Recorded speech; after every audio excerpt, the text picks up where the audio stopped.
morning. Welcome to the program. Welcome once again. Baptist Health Rink. The Baptist Health Rink. Practice facility for the Florida Panthers. Can I tell a quick tale out of school? Go ahead. That was something you just whispered to me before we went on the air. You had a 2-cigar night. I did. Right in a row. Your mother and I are very concerned about you. I had one at the cigar bar, and then I bought one at the cigar bar to have outside of our hotel. Can I tell you something out of school? Of course. I saw a Godzilla-sized lizard climb up a tree outside of the practice rink here in Florida. So I go for long walks here. Yeah. I just love it. Yeah. And are they geckos that keep running all over my feet? They're little tiny lizard geckos, but this thing was like a full-fledged, Gila monster. I think it was a Gila monster. And it was just like stalking around and climbing up trees and doing all these things. And it was a little disconcerting for me as a city boy. And as a city boy, we see big rats, but we don't see tiny dinosaurs. That's the difference. How big was this thing? As I tried to get Pat's attention to get my... I would say it was the size of a large submarine sandwich from Jersey Mike's. Whoa. Where they slice the meat for you. It's shred up been in fun. lettuce. It's been fun. Yeah. We're seeing dragon-sized creatures, which is good. Yeah. And that's wonderful. We have a game for tonight. You know, it's interesting doing this program live every day at 3 because the lion's share of people that are going to listen to it will have already, of course, known the outcome of tonight's game. We will talk about it, but it's going to be pretty dated material, only really relevant for a few hours. So what I want to do today, before we get to all of our promotions and mention all of our fantastic sponsors, and by the way, you're a Bud guy again today. I am a Bud guy. I'd like to say something before we start. The fact that in our last show here in Florida, apparently I've decided to cosplay as your lawyer. Well, you've decided to cosplay as someone who was picked up for a misdemeanor. With your hoodie and your T-shirt and such. There is that. It's just that this rink is really cold. That's all that is. You know, I tried to dress it up and class it up a little bit earlier on in the week here at the practice facility.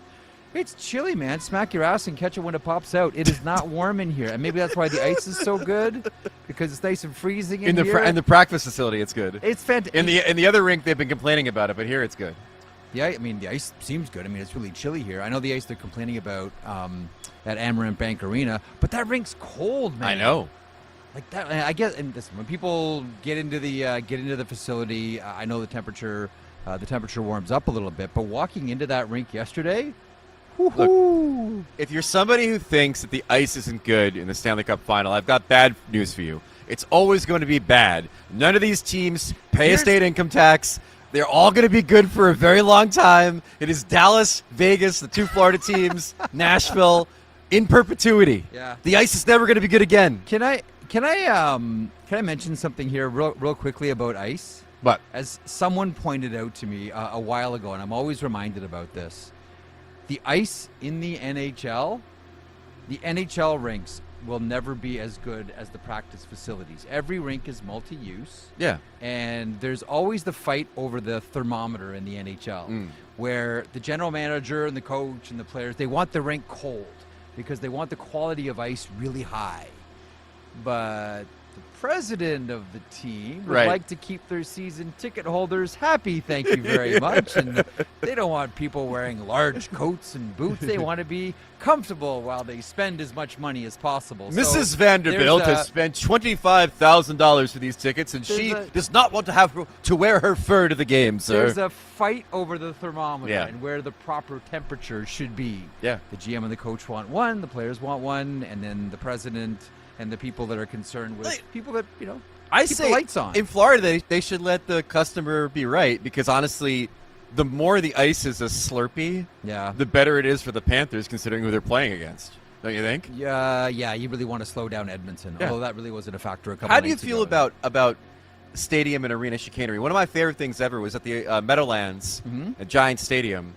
They would open or close the giant doors to the outside to create wind or shut off wind depending on who was kicking in what direction during Giants and Jets games. See, if I'm running a league, I hate it, but if I'm like the local fan base, I love it. And for someone like me who doesn't have dogs in any of these fights, I love it. Yeah. I love like decidedly giving yourself home field, or in this case, home ice advantage. Let me ask you this now. Hang on. I've told the story countless times. Doug McLean would tell me when he was running the Pittsburgh Penguins, when he was running the Florida Panthers, when there was that great series that the Florida Panthers had against the Pittsburgh Penguins, and I was like, how did you slow them down? He goes, I just had the Zamboni driver dump extra water on the ice. So I'm talking You want to talk about turn into a slushy? We would dump extra water and slow everything down. This is what I'm talking about. In And Mario's like, this is a local pool league. Or let alone a garage league. I think it was Scotty Bowman who would always paint the visitor dressing room when the new team came to town. Right. Oh, we're so happy to have the Detroit Red Wings here in Montreal. We just painted your dressing room. And everyone walk in, knocked out by paint fumes. All hepped up on goofballs before the game. Let me ask you this. The benches are different heights. I was thinking about the Green Monster in Boston recently, the big wall at Fenway Park. Yes. Don't you think in all sports we should have more specially designed stadia? Like, was that? I'm guessing that was grandfathered in, but like, shouldn't there be a rink somewhere in the NHL where the boards are like 5 times the height? You could just play the puck off the boards like it's the Green Monster. There used to be, as you well know, it was Chicago, Boston, and Buffalo, whose rink surfaces were smaller than the 200 by 85. Now all rinks are all the same, and it's all standard 200 by 85. But I like that because how you constructed your team was different based on the rink that you had. Yeah. And that was real home ice advantage. Yeah, it's like how in Yankee Stadium they have this short porch in left field, or right field rather. So you want to get a bunch of left-handed hitters that can take advantage of it. I love it. I love that. Or like, and the only example that I can raise, although I think there's some examples in college hockey too, in Peterborough in the OHL, the boards are really tight, the corners. Yeah. So they're rounded, but they're more square than they are rounded. So if you do a hard rim dump in, the thing's squirting back out in front of the net. Right. Home ice advantage. Yeah. Hear me out. I love stuff like that. In Vegas, they have it timed where sharp spikes shoot out from the boards every 5 minutes. They do not have. No, I'm saying they should do that. Oh, they should do that. Yeah, and that would be a distinct home ice advantage where you're a little bit afraid going to the corners if, in fact, it's the timer going off and these spikes shoot out from the boards. Once upon a time, boy, we're really reaching back here. There was a home ice advantage with penalty boxes. Yeah, okay. Where the penalty box, there would be one penalty box on one side of the ice and another on the other side of the ice. Yes. And so the home team, when they exited the penalty box, would be right beside their bench for a change, and the other team had to skate across. Wow. Now the idea behind that was we don't want guys in the penalty box both coming out and fighting. Right. But then they realized, oh, wait a minute, that's a real distinct advantage for one team. But if we're going to play the home ice advantage game, why not have like the home penalty box right beside the bench? Yeah. And the visitors like far off in a corner somewhere. Or hear me out, the visitors' penalty box always has a giant bucket of ice water ready to pour down on the man inside the penalty box, sponsored by Dasani, and that's just part of the arena. Okay. They couldn't figure out how to build the arena without the ice bucket above the visitors' penalty box. There's actually a dunk tank in the visitors' penalty box. That's the spirit. Fans that pay a premium can That's come and the try spirit. to dunk. I love it. Oh, all right. For charity. We're talking about hockey still? We were talking about a penalty box. I think it's well, part of hockey. I want to tell you a quick Paul Maurice story. But first. Daily Outline powered by FanDuel. Make every moment more with North America's #1 sports book. And coming up on the program today, who knows? This is a very rough guideline, as you very know, with this program when Wish is involved. More on the Chris Kreider deal to Anaheim. Man, it looks jarring seeing him in orange. And smiling. And being happy about it. Right. And perhaps more from the New York Rangers on the horizon. We'll talk about the Lady Byng, and you've isolated one player who were wondering how he got any Lady Byng votes. Yeah. More on Game 4 as well. In the meantime, this segment and this man, me, to my left, your right, is a presentation of Budweiser. You've really reached the zenith of your career now. You are actually a presentation of a beer company. I just like the fact that it's like, you know, when you think about Budweiser, you think about rock-ribbed American originals. That's you. Well, outside of the rock-ribbed part. Budweiser is encouraging buds to make time for playoffs, not excuses. Every goal, every check, every win is better enjoyed with your buds. Phone a bud, text a bud, ping a bud, and call out their excuses for bailing on the playoffs. After all, the playoffs are the most wonderful time of the year. Make them count. When it's springtime, it's go time. By the way, I was really happy when I entered the rink here today because my happy place is watching kids skate. Yes. I got the end of it yesterday at the end of the program. There was a full sheet of probably 30 kids out here today. Yeah. As I came in, I've had a long day. There's been a lot of running around today. I got a really early flight tomorrow. It's pack up. It's phone calls. It's radio and TV hits. And then I came into the rink and I saw the kids skating, and everything in my life was good. That's beautiful. Now, one thing I did want to mention, I want to have a conversation with you about Paul Maurice and the phenomenon of the philosopher coach. Yes. Okay? Before we get to Kreider, I want to have a sort of extended convo here about Paul Maurice. Now, full disclosure, when I was doing color for the Toronto Marlies. That's an American Hockey League franchise. American Hockey League of the Year. Over from St. John's, the Maple Leafs, to Toronto to play at the then Ricoh, now Coca-Cola Coliseum, and Paul Maurice was the coach. And so I got to know Paul there.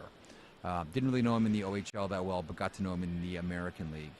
And in 2000 and would have been 7, I think. Okay. So it was a pregame show that I was doing. So I was doing the Leafs lunch show with Bill Waters. Right. So it was a 2-hour daily radio show, simulcast on Leafs TV. And Bill was pivotal to my career. Introduced me to tons of people, most notably agents. He was a former agent himself. And just sort of introduced me to the industry. Mm-hmm. And that's why, to this day, I owe a debt of gratitude to Bill Waters. And then I got this offer in early fall to leave that property and go to Hockey Night in Canada, which you would think is just like a no-brainer. Right. Like, it's a big step up. Hockey Night in Canada, dude. You get to go from talking about the Leafs on Leafs lunch to talking about the Leafs on Hockey Night in Canada. Hey, listen, man. You look at the viewership numbers, you understand why. But I was really torn about it, and I was really loyal to Bill, and I knew that he wouldn't like it, and he probably would be pissed off at me. And he's a guy that helped really get me my start in this industry, and I was really torn. And we were doing a show downtown at a convention center. Paul Maurice was coming in to be our guest, and I was just talking to Paul before the show, and I said, can I ask your opinion on something? And he's like, sure. I'm like, keep it on the DL here. I haven't told Bill yet, but I got an offer to go to Hockey Night in Canada, but I'm really split because I'm really loyal to Bill, and I know this is Hockey Night. Right. It's both doing ringside and doing the old Hockey Night in Canada radio show on Sirius. Yeah. But I'm really loyal to Bill, and I'm sort of torn here. What should I do? And he gave me this, what the hell are you thinking? He's like, you have to go. Like stop this nonsense. What's wrong with you? Right. And that was the moment where I made my final decision. Paul Maurice gave you the encouragement you needed to go and he's like, look, begin your career. This is the same in every single position in hockey, and broadcasting is no different. You have an opportunity to take a step up the rung of the ladder. You have to do it. Yeah. And that was the last one for me. And I've always remembered that conversation with Paul. And now Maurice has turned into the Philosopher King. Philosopher King, yeah. Now, I may be biased, but I really, every press conference, every interview, all of it, I'm addicted to watching all of them. Because whether it's you learn something or you just for me anyway, the way he uses the language and his turn of phrase, I'm addicted to all of it. You could tell he's got a writer's brain because even in the moments in which he is repeating some tropes that, as someone who's now covered the Panthers for multiple rounds, I might have heard in previous press conferences, he remixes them like a good writer would. He puts them into new places and repurposes them to help make his points better. Now, the one thing that I find interesting about Maurice, I was talking to Anton Lundell of the Panthers. I'm like, all right, so... In Finnish or in English? In English. Okay. By the way, Chris Johnston unleashed one of the greatest "this is what the Finnish language sounds like" impressions that I've ever heard last night. Oh, yeah? I was in tears. You want to share it? No, I'm not going to do it. You can't do it? I can't do it justice. All right. So I'm talking to Lundell, and I'm like, all right, you've had Paul now for 3 years. Yeah. Has the message stayed fresh? Has anything gotten a little old having the same coach for 3 years? And Lundell's like, look, you guys know him. He's always got new quotes. And I said to myself, that might be one of the real tricks to Maurice's success, is that coaches at some point have used up all of their A material for motivation or for teaching or for what have you. Yeah. I kind of feel like he can just keep going. I kind of feel like that's a bottomless well of references and stories and jokes and what have you. And the other thing about Maurice that I really love too is he's very open about the fact that his job is to be the guy that gives the speech. And he stresses about giving the speech. And there are times when he'll come to us in the media and say, I gave the wrong speech, which he did a couple times in the final last year. And I really appreciate the fact that he, as much as he's stressing about what the game plan is going to be, he's like the president in Independence Day. Pullman's got to give the speech or else they can't blow up the mothership. It's the same principle here with Maurice. He's got to give the right speech or else they can't close out the series and win the cup. I appreciate that about him. I just love that there's this like really gritty, aggressive, old school looking, although still analytically driven hockey team that isn't shy about blending skill and violence, not unlike what the Philadelphia Flyers did in the 70s or the Islanders did later in the 80s. And that at the end of it, at the end of all of it, the voice of the team is this philosopher.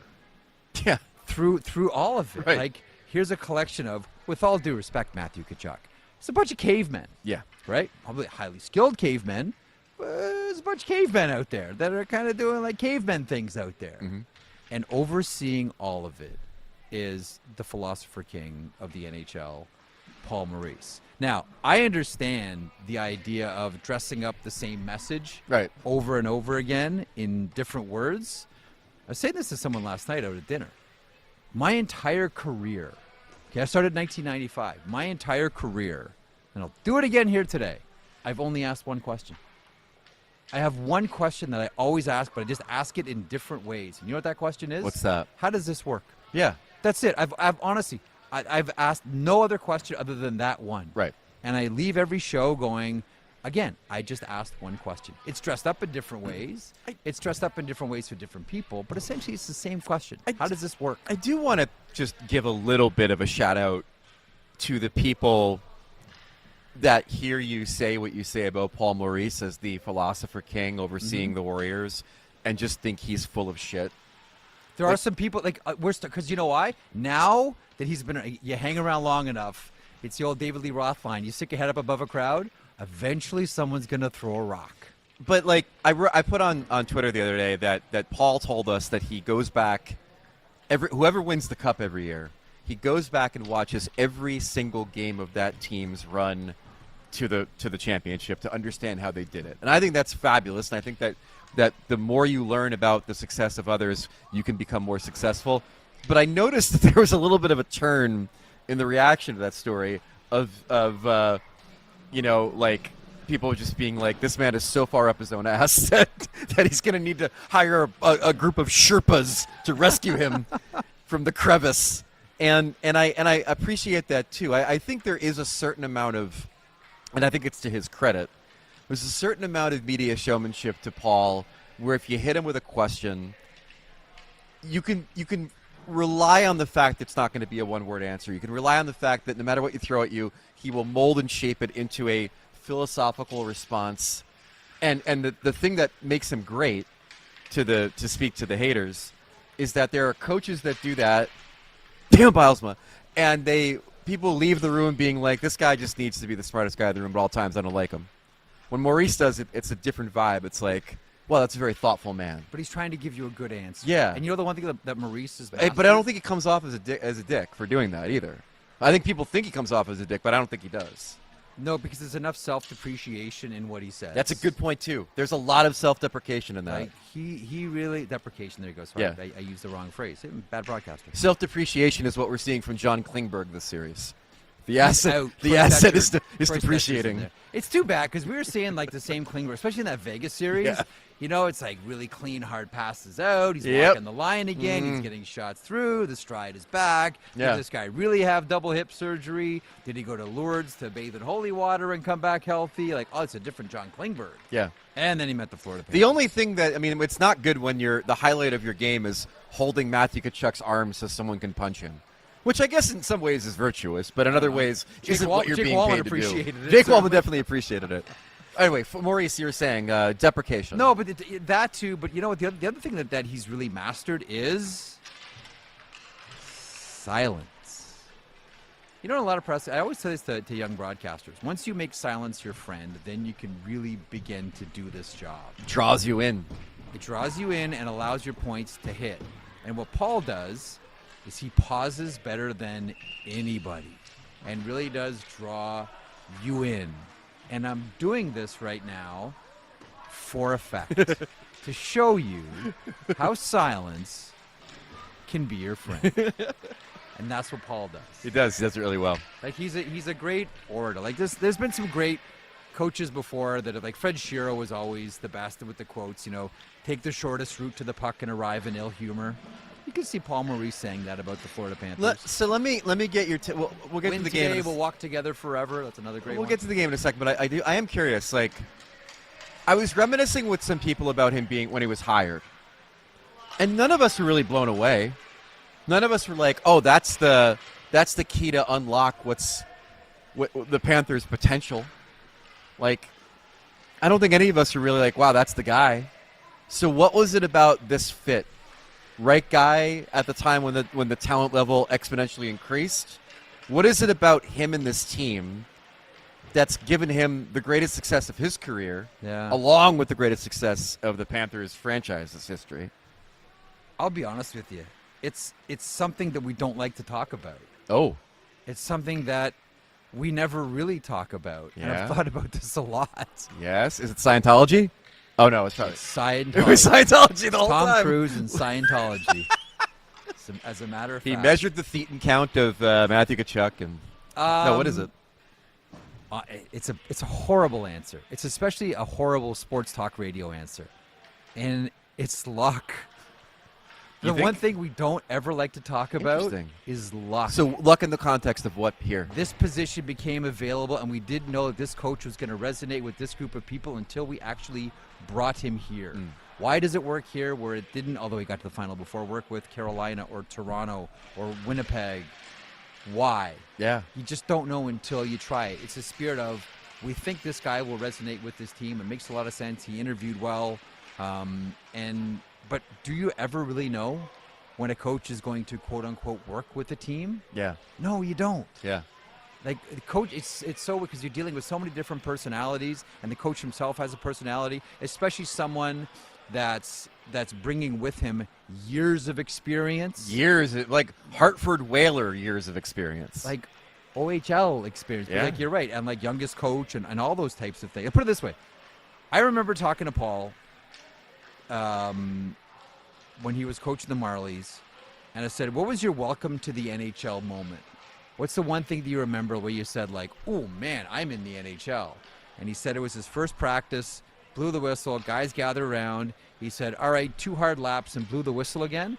And he said, Sammy Kapanen took off and skated faster than I've ever seen anyone skate in my life. And I was like, oh, that was his welcome to the NHL moment. Right.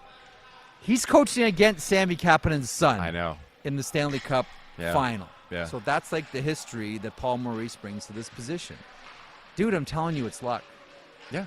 There's like, I know we always want to play. This is people that do what we do for a living. We have to have a reason or explanation for everything. So we don't like to say it's luck. A lot of the Florida Panthers, a lot of the Vegas Golden Knights, a lot of like whomever's won the Stanley Cup. The thing we don't want to talk about is luck. Right coach, right time. Right coach, right time, but you don't know it. Right? Like Berube in St. Louis, right coach, right time. Yep. I mean, 100%. Them sticking with Trotz in Washington, right coach, right time. I mean, there's a certain amount of luck inherent in that because they wanted Cassidy here, and they didn't get him, and then they wanted DeBoer maybe, and I don't know what his contractual situation was at that point, if that was the summer he was hired in Dallas or not, but they ended up with Maurice, and I remember when he was hired, talking to Bill Zito, and Zito being like, he just walked in and impressed everybody. Like, blew us away with the Paul Maurice routine. And that's how he got the gig, and now he's a couple wins away from being a multiple-time Stanley Cup champion. Yeah. And you know the one thing I keep coming back to? What's that? Is how different is everything if Brad Marchand scores on Sergei Bobrovsky? Yeah. No. That breakaway. Sliding doors moment. That breakaway. Is Paul even here? Is Bobrovsky even here? Is Patrice Bergeron retired?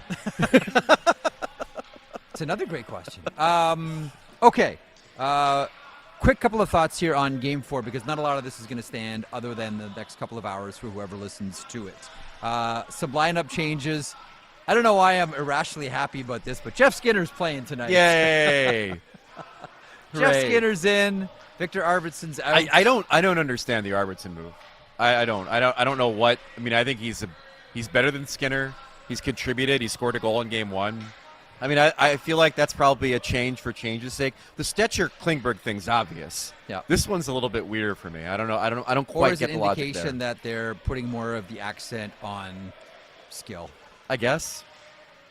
I mean, he's a better finisher than Arvidsson overall, and maybe Did you see that slap shot in Game 1, sir? And maybe that's. I mean, I don't know, but I mean, that's the sense I get, is that Skinner's a better finisher.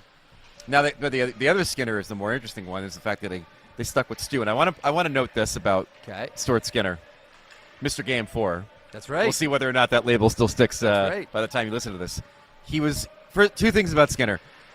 He talked to the media in what was the only room in the entire facility that was warm. He had showered. He was in his suit to go to the bus. Mm-hmm. And let me tell you, this man was the Bellagio fountains. I have never seen anybody sweatier and continuing to sweat in a full suit, mind you. He's sweating through his suit until it had to be acknowledged. I think it was Ryan Rishaug said, "Hey, Stu, put in some extra time today," and Skinner is like literally waterfalls. Tripping. It was incredible. Yeah. Second thing, he said one of the most interesting things I've ever heard a starting goalie say today. What's that? Someone asked him, "Hey, Stu, how worried were you about starting Game 4? Like, how did you think they might give Calvin the start?" You know what Skinner said? He said, "Oh, I wasn't concerned about it. I don't think it's quite time for panic yet." The indication being that putting in Calvin Pickard, 6-0 in the playoffs, the guy who basically cleaned up Stu's mess in the first round against the LA Kings, would be a sign of panic. I was blown away when he said that. If it's 2-0 early. Yeah, that is panic. A couple of things in the chat. Here's another one. JKR Devil. How different is everything if Pittsburgh beat Chicago in the last week of the 2023 season? There it is. Like, there's so much of JKR knows what's up. Everywhere. Yep. And Singsy adds, "We need to be doing this in a bar with beers, Jeff and Wish, this whole crew." No, you know what? I think it's much better to do it here. You probably can't see it within the frame here, but there are a lot of children around. A lot of delightful children around. They're on the ice. They're over here. It's during summer camp here at the Panthers practice facility, and the children have become closer and closer to where we are. So when Uncle Greg says things like shit and balls, it makes him nervous that these impressionable young kids can hear it. I like to only do that to my own children and tell them eventually not to say those words. But to other people's children, I'm afraid of the legalities of sharing my particular vernacular with these young impressionables. It's not the kids. I got news for you. It's the parents. That's right. Those ones that are like right over there, over your right shoulder. That's right. Who are listening to you. It's great. It's fantastic. Oh, thanks, God. But yeah, no, we should definitely. I'm good. Thank you so much. We should definitely do this at a bar at some point. We've had some great meetups. But we've had some great live 100%. shows. Oh yeah. Do you remember the live show we did in Toronto where we had the Sweden-Finland summit by having the journalists from Sweden and Finland on stage together to work out their nonsense? You know my favorite. What's that? Was New York. You know why? Why? I've never seen you happier than when you got to meet Joe Sorella. Oh, my God. Ex-New Jersey Devil Joe That's Sorella. Right. That's right. Kyle Dubas is there. At Foley's. Kyle Dubas was there. Joe Sorella's here? I was so excited. Yeah. R.I.P. Cool. Foley's. R.I.P. That was a great spot. Did you ever get one of the balls? Did you get the MvsW ball? I don't know where it is. I think it's in storage. I think it's in storage somewhere. But, yeah, it's we'll get it. We'll find it. Okay, the other big news story, like the game tonight's going to play itself out, and what's going to happen is what's going to happen. We'll chat about it on the program tomorrow. By the way, tomorrow this program is at the CHL Awards. Oh, more wow. on that later on. Yeah, I know, right? I know it's exciting. I'm a junior hockey geek. Hey, any awards? Are you going to be doing the red carpet? Who are you wearing? No, you know what? I'm not doing anything other than like getting off a plane and like getting in an Uber and getting right there and maybe like dressing in, putting my suit on in the back. What is the peak prize What is the Best Picture Oscar of the CHL Awards? Player of the Year? Player of the Year. Do we know who's going to win it? I'm going to guess Gavin McKenna, but I have no idea. Oh, yeah. He's pretty good. He's all right. He's not bad. You may have heard of him a couple times. Do you know my theory about McKenna, by the way? You have a theory on Gavin McKenna? Yeah. Well, okay. About his draft year. I think that the NHL changed the way they do the lottery drawing this year as a test run, knowing that McKenna's draft next year is going to be the next, like, McDavid draft. Like, I feel like they wanted to do the live drawing to see if they could do it in preparation of what's going to be like an extremely high viewership event next year. There's a few that are coming, like Maddox Schultz a couple years away, Landon DuPont. All these guys are coming from the Western Hockey League. But McKenna's the guy. And we've got enough big teams that suck right now that the lottery next year, the lottery drawing next year could be a major television event for McKenna. Is that why Mario wants to buy the Penguins? Mario, that's right. Sorry, Mario wants to get back in. Everything is old as new again. Mario's McKenna, hey? Yeah, Mario's Gary. Gary, I'd love to help you out. I wish there was something you could do for me if I could keep this team in Pittsburgh. All right, the trade, the Rangers West. Yep. The Anaheim Ducks. So the Chris Kreider deal is done. Kerry Terrence, by the way, the prospect who's going. I only went to see Erie once this year, and it was mainly to go watch Matthew Schaefer. My kid was playing in a tournament there. They're playing against your favorite junior hockey team, the Sarnia Sting. That's right. Two-way player. This is the scouting report. I've only watched him play at the World Juniors, where he may or may not have won back-to-back gold medals. I'm a little foggy on those memories. Two-way player, great captain. Kids love him. I don't know where he's going to project into the NHL, but people say this guy's going to play in the NHL. Yeah. I don't think he's going to be your top six guy, probably a bottom six guy. Hard worker, north-south skater. Great. Now, New York guy, too. Here's the thing I'm trying to wrap my brain around on this Kreider stuff. The New York Rangers have blown up their core because they didn't feel as though the core of their team was built to contend in the playoffs. The Anaheim Ducks have acquired two parts of that core at the very least in an effort to figure out how to contend in the playoffs. Something's not connecting here for me. Again, it goes back to our last conversation. You never know how players are going to gel and vibe and mix. Yeah. Everyone's taking guesses here. One, Kreider to me screams playoff or a power play. Completely. Like that, like yeah, Verbeek called out, and he can play shorthanded too. He's a good penalty killer. 100%, and totally needed a change of scenery. That was obvious. Like there's a lot of accumulated baggage. Yeah. With Chris Kreider at this point with the New York Rangers, and I guess they had been upfront with him since the season ended that this is what we are going to do. Now the Rangers have some flexibility. We'll get more on that in a couple of moments. But again, like I said yesterday on the show, like I looked at, if you're watching us on YouTube, look at that. So happy. Kreider. Look at that. With the Anaheim Ducks. It's again. I love it. I got my little ducky on my chest. I'm so happy. It's gonna be he was out of all the players in the Rangers locker room, he was the one that was most upset with the way that they treated Trouba and the way that they treated Barclay Goodrow. Yeah. Like he was extremely. I mean, I'd go as far as to say that he felt that it was a betrayal the way that Chris Drury handled those situations. So obviously, it's in the best interest of both teams to get Kreider out of there, give him a reset. They get his cap space. They get to continue to reshape the core into the image of JT Miller.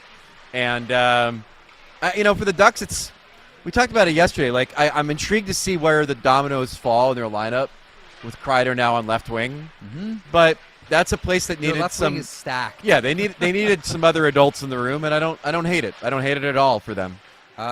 Again, like I was mentioning yesterday, Anaheim's going to be one of the most interesting teams to follow in this offseason. So is Utah, so is Dallas, but Anaheim is right up there. Yeah.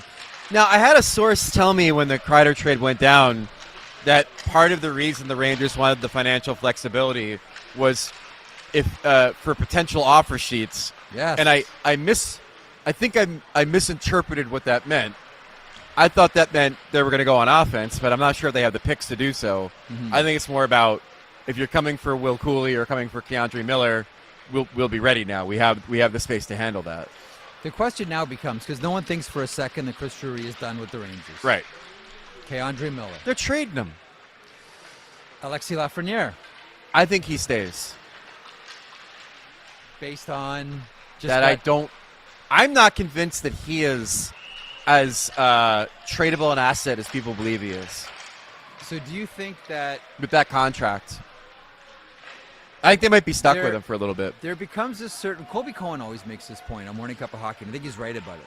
There becomes a certain point in your career where you're no longer the player that was drafted at a certain position. Right. There's only so long you can say, oh, you're trading a first overall pick. Yeah. Or, yeah, you're getting a first overall pick. There comes a certain point in a player's career, and it's probably that when you change from potential to actual. Right. And this is like really you. So the pick itself no longer matters whatsoever. I'm guessing you feel that we're there with Alexis Lafreniere. We are. Like at certain points, we've seen the best that he will ever be. They overcompensated him. For what they projected he could do. Yeah. And other teams may not necessarily agree with the math on that.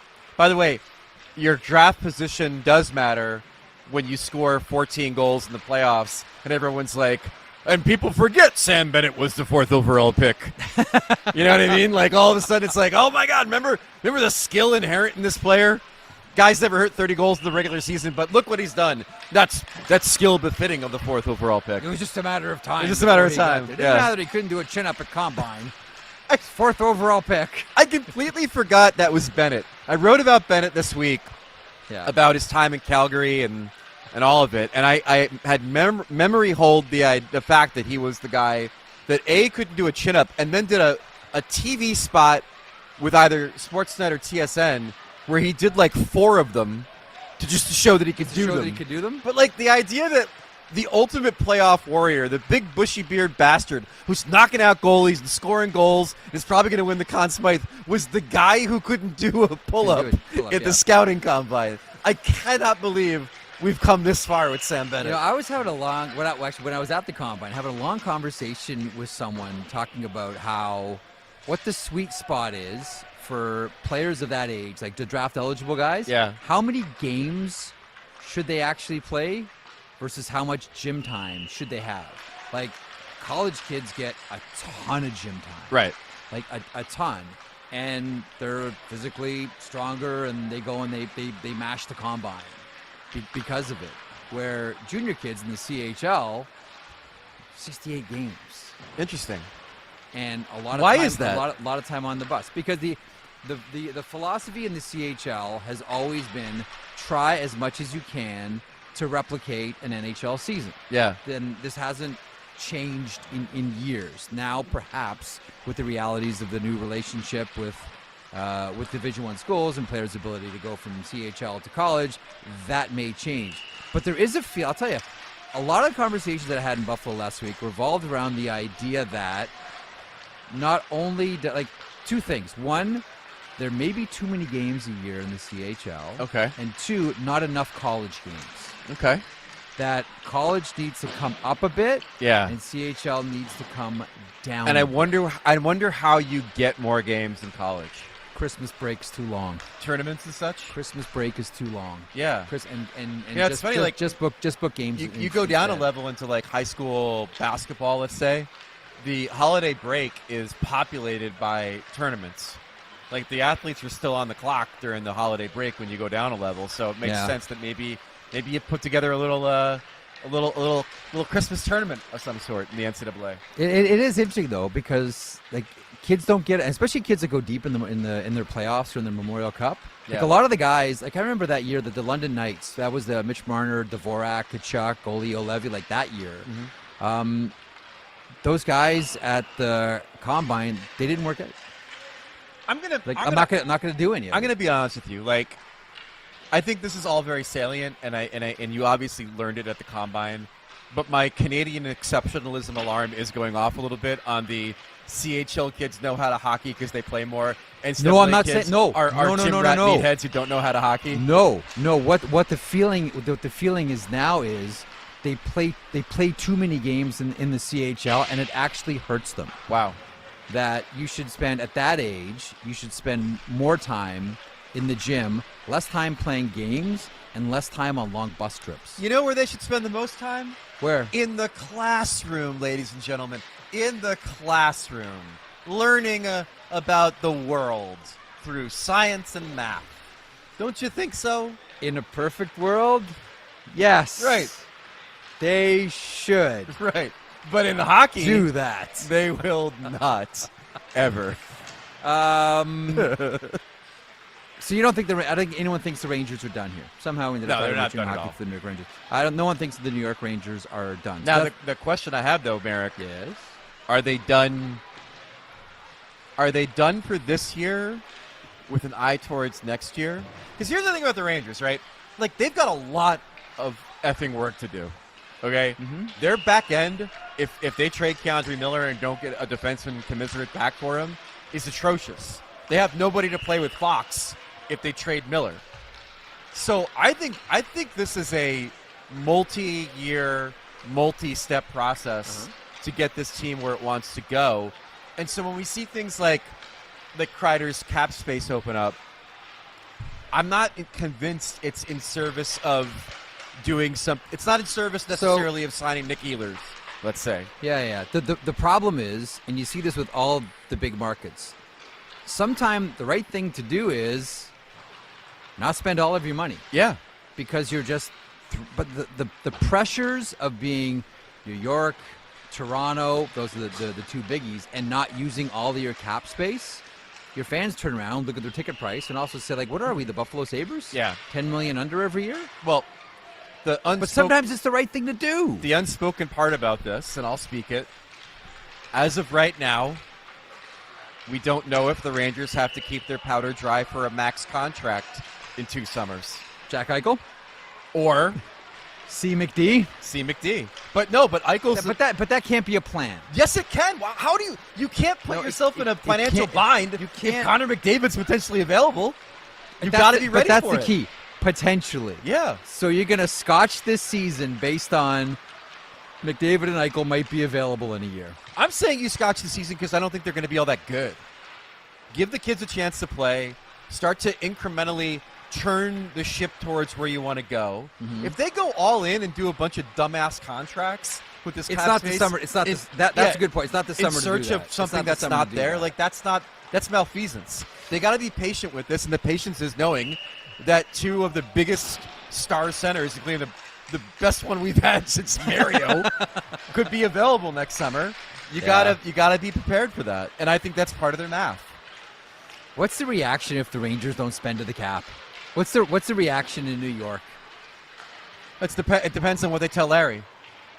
Like what they tell Larry to say about their mindset and the other ambassadors that they have in the New York media. Like if they communicate their plan well enough, Ranger fans will buy into it. You can't rebuild in New York, but you can send a letter to your season ticket holders. They rebuild. They sent a letter out that said they were rebuilding. That wasn't a rebuild, though. So that's what I'm saying. You can't tear it all down if you're the Rangers, ever. You just can't. And James Dolan will never let them do that. But you can communicate to your customer base, look, we know we want to try hard. We're trying to win a cup. We're going to step back for a little bit, and then next year take a giant leap forward. You could sell that to them. All right. A couple of more things here before we get to Game 4. Anze Kopitar and the Lady Byng Trophy. Yeah. I thought one of your better points has always been that the officials should vote on this. Absolutely. That, with all due respect to the professional hockey writers, of which you are a very proud and card-carrying member, you should not vote. It should be the officials. That should be stripped from you. Yeah. Because you Well, that's stripped. We'll give it up.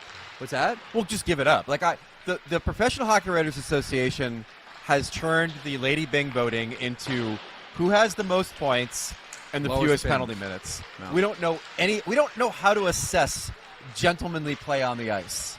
We know who's nice to us in the locker room after the game, but we sure as shit don't know who's nice on the ice. Yeah. The only people that do are the players who simply can't be bothered with having to vote on awards because they'll just vote for their buddies, or the on-ice officials who should vote for something that assesses gentlemanly play on the ice.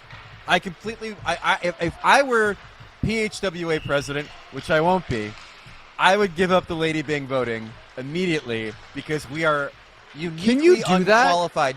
And on top of that, hang on. we're also unqualified because we're not gentlemen. We don't know the meaning of the word. We're a bunch of slovenly, profane drunks that do this job, are blessed to do this job, but we are unqualified to say who's gentlemanly in any sense of the word. Let's say you're the head of the professional hockey writers. Yes. Could you go to the NHL and say, effective immediately, we are not voting on this award? No, because what's the process of that? We would have to, in my mind's eye, we would go to the NHL and say, hey, can you set up a meeting with Steve Walcom? We want to talk about the potential of the officials taking over the Lady Byng. And maybe they do and maybe they don't. I mean, my concern in doing this the right way, which is having them vote, is that those guys want to be agnostic. Yes. Those guys they never talk to us. We never get an interview with them. They don't want any indications of bias to be on the record. And inherently, if they're saying Andrei Kopitar, nicest guy on the ice, and then he doesn't get a call the next game or whatever. That I was going to say, what's the down? I'm thinking downside. So what does Stephen Walcom say to you when you say, we think you guys should vote on this? He probably says no, but again, to me, that's the downside. It's like, if they give the Lady Byng to Andrei Kopitar, Game 1 next year, LA Kings, Vegas Golden Knights, Andrei Kopitar gives a two-hander to Jack Eichel over the wrists and doesn't get called for it. Jack Eichel's like, oh, no shit. They all think he's nice. Of course he's not getting a call. I mean, I think that's probably the danger. That's an interesting one. Okay, so was there Roman Josi on the Lady Byng this year? Let's just go over who we saw. I was despondent about no Roman Josi. I know you're very upset about it. I don't think I saw Roman Josi on this list. I'll give you the top 5 real quick. The NHL is now the land that forgot about Roman Josi. Rome has crumbled. Roman has crumbled. The last days of the Roman Empire. Andrei Kopitar, Braden Point, Jack Eichel, Jacob Slavin, Nick Suzuki are your top 5. I didn't have Suzuki in there. I had Makar, who finished 6th. And by the way, Marc-Andre Fleury, 16 first-place votes, finished 7th. I like that. I thought that this would have been a great send-off for Marc-Andre Fleury, given the most gentlemanly player of the year. I thought it would have been awesome, and it would have been. Now, you and I were going through the list before to find out what the funniest vote was. I think it might be Lowry. And we both landed on Adam Lowry of the nearly 30 penalty minutes. And I would say game that does not translate to the word gentlemanly. I don't know. I've seen some scrums. Yeah. I can't read lips, but I got a pretty good idea. Yeah. I know he's not saying gentlemanly things. Oh, me and the wife are How dare you, having a barbecue this weekend. You know, we all tried very hard on this play, but I believe that you may have been in the wrong. So this award and the Selke have always been interesting. For me. Yeah. Because, again, for this one, no clue. You're right. Like, low Pims, I guess you're a good guy. I mean, who knows, right? But who knows if, I remember talking to Paul Stewart once about Chris Gratton, and he's like, oh, yeah, I used to spit on my skates at the draw. What? Oh, yeah. I had one coach tell me when I put forward that if you are a defenseman who doesn't have a lot of penalty minutes, that means that you're playing right. And they said, no, that means you're playing wrong. No, it's the opposite. Although the presence of Jacob Slavin. I know. Slavin's the exception to a lot of rules. But yeah, I had a coach once tell me, no, that tells me that you're playing wrong. But Selke's a weird one because, and I always fought with it. Are you voting for the best two-way player, or are you voting for the best defensive forward? Here's where I'll defend the Professional Hockey Writers Association. When I first started voting for awards when I was at Yahoo, I don't think they knew how to vote for the Selke. I think it was very much most points, best face-off percentage.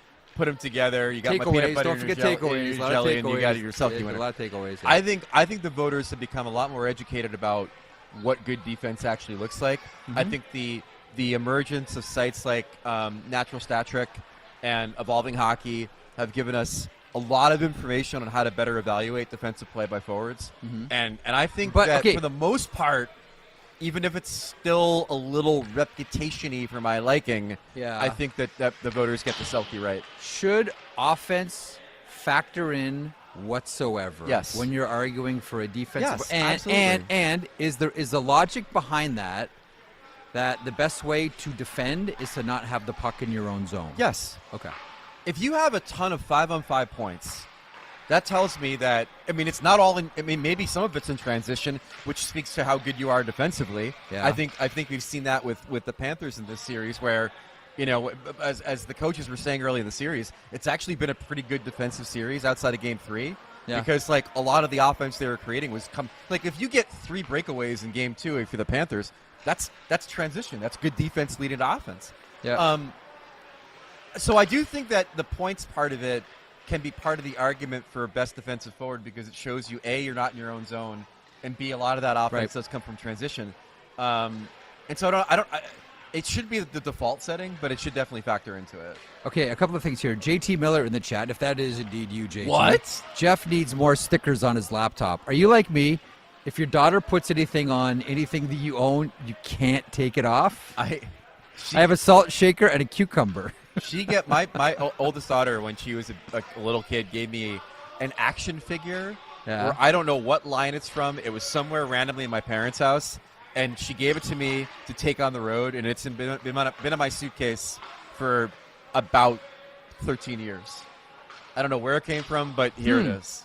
And yeah, when your kid gives you something, you got to keep it. Now, my laptop I don't have out, but my sticker covering up the Apple logo is the David Bowie Aladdin Sane. Oh, no way. Bolt. Yeah. I love that. Laptop. That's dope. Anything else on awards? Well, they're tonight. Yeah, I know, but Hart. I don't who do you think wins the Hart? You think it's Hellebuck? I'll note that the Vezina and the Hart are both being given away on this program tonight. Yeah. Which might be a little winky. Here's what the deal is kind of deal. For me, it would be both. He would get both. I think I voted him for the Hart. Yeah. I wouldn't be surprised if that's the case. Again, this is what makes it so difficult, though, because, he didn't have the strongest postseason. But he's the reason they were as good as they were. Shouldn't matter. Yeah. Shouldn't matter. Okay, really quickly here, we got a Game 4 tonight, so that means we have some particularly salient points, I am sure. Too bad. I really enjoyed the 2 days off between games. A lot of Raiders with some upper body injuries walking around today at practice. Your throat's a little scratchy today, son. The sheet is powered by FanDuel, home of the same game parlay. Make every moment more on FanDuel. FanDuel, proud to connect fans to the major sports moments that matter to them. Zach in master control, his condo. What do you have for us today? Kept it simple here today, boys. Just went with the odds for tonight's game. And this one, I wanted to note, the last game, Game 3, the Florida Panthers were favored at minus 142. Today, when I made the graphic, that is, so this could entirely be on me, is at minus 152 for the Panthers. So they have grown more in favor to win this game here tonight. That would be favorites ahead of tonight's game. Zach, that'd be the Stuart Skinner effect, I believe. Stuart Skinner's announced his starting goaltender. Oh, everyone to FanDuel. Emergency! I would agree with that, yes. I'm on the Panthers tonight. I think that they really D up Connor and Leon well here in Sunrise, and I think that it's a normie take because basically everybody kind of believes the same thing right now. But they win 4, Oilers win 5, Panthers wrap it up in 6 is kind of, for those of us who believe Florida's going to win the series, is kind of how we see it playing out. I think. What say you? Oil? You know what the thing about this series? I think I said this to you before. This is my heart says one thing and my heart feels one thing and my head says another. My head says Florida Panthers and my heart says Edmonton Oilers. Yeah. And I feel that way about every single game. I really want Edmonton. Want Edmonton to do this, and I really want Connor McDavid to win a Stanley Cup. There's so many things trending away from them right now. The depth that they had has turned into a pumpkin against this Panthers team, which truly has depth. Yeah. I think Bob is playing well. Again, the one thing I'll say about Game 4, and by the time you listen to this, maybe it's come to fruition or not, there is something to be said for Mr. Game 4. Skinner's 6-0. 2 shutouts, GAA under 2. And the one thing that Chris Knobloch said that is absolutely true, and I don't know why it is, but you can look back over his history and see it, he gets better as series get later. It's just how he plays. So the pivot point for last year's final was Game 4. They beat Florida 8-1. Yep. But the key point in that score is 1. If he plays well, they win. If he doesn't, it's 3-1 going back to Edmonton. All right. One thing I want to let you know as well, we're going to start doing this, and eventually I'm going to start, probably when we get back from Florida, hopping into it. Let us know in the comments here on YouTube after the program today, once the show goes off the air on our Daily Faceoff YouTube channel, if tonight's game is quote-unquote must win for the Oilers. Leave your comment in the comment section. Also, the sheet tomorrow coming to you from, as we mentioned earlier, the CHL Awards. Wow. And note the 1 o'clock start time, which is going to be tricky for your boy Jeffy. When are you flying from Florida to Canada? So I leave tomorrow morning. My flight leaves at 5:30. Oh, my God. So I got a 5:30 flight to Atlanta. And then I'm getting in to Kazakhstan at like 10, I think it's 10:45. Wow. And then on the air at 1 because traffic's easy in Toronto. You know, I know some guys here in South Florida that could probably get you through the night. We shall see. CHL Awards for us tomorrow. But it's been a lot of fun. We did 4 days MvsW together. That was brilliant. A lot of fun. I had so much fun. Thanks for everybody who checked out the live stream, but also all the people. I got deluged by people on social media saying that they listened to the pod and got weepy and nostalgic about me and you in their ears again. The OG pod, the OG hockey pod. Yeah, the OG hockey pod. With apologies to Puck Podcast. Sorry, Puckers. They're still going too, aren't they? Puck Podcast is still going? I think they're still going. I think they are. No, it was the best, man. And like, thanks to the Panthers for letting us chill in their practice rink. Chill is right. Whew. I know. And it was a ton of fun. To everybody in the chat, thank you once again for being so at times sweet and at times belligerent to me. That's okay. But on the whole, pretty sweet, I'd say. CMC, like the good old days. Bill Beck, this has been a blast. Our boy Singsy, great show, boys. Thanks, crew. You guys are the best. Thank you so much for tuning into the program, whether you're watching live on our Daily Faceoff YouTube channel. Do all the subscribe, all the like, all those fun things that people like us would like you to do. Or listening on your favorite podcast platform. We appreciate it. Enjoy Game 4 tonight. We'll join you tomorrow in Toronto. If your boy gets there, 1 o'clock. What does FanDuel have on that one, Zach? I got a 5 and change flight at night from here to Toronto. Yeah. And then on to Edmonton, where I will roll in at around like 1:30 or 2 in the morning, which is exactly where you want to be in downtown Edmonton. Oh boy. 2 o'clock in the morning. Oh boy, what a dream that'll be. Your suit and your suitcase. I better drive to my hotel in the Pope Mobile. All right, thanks, crew. Program returns tomorrow. Wish is back on next week. Enjoy the game.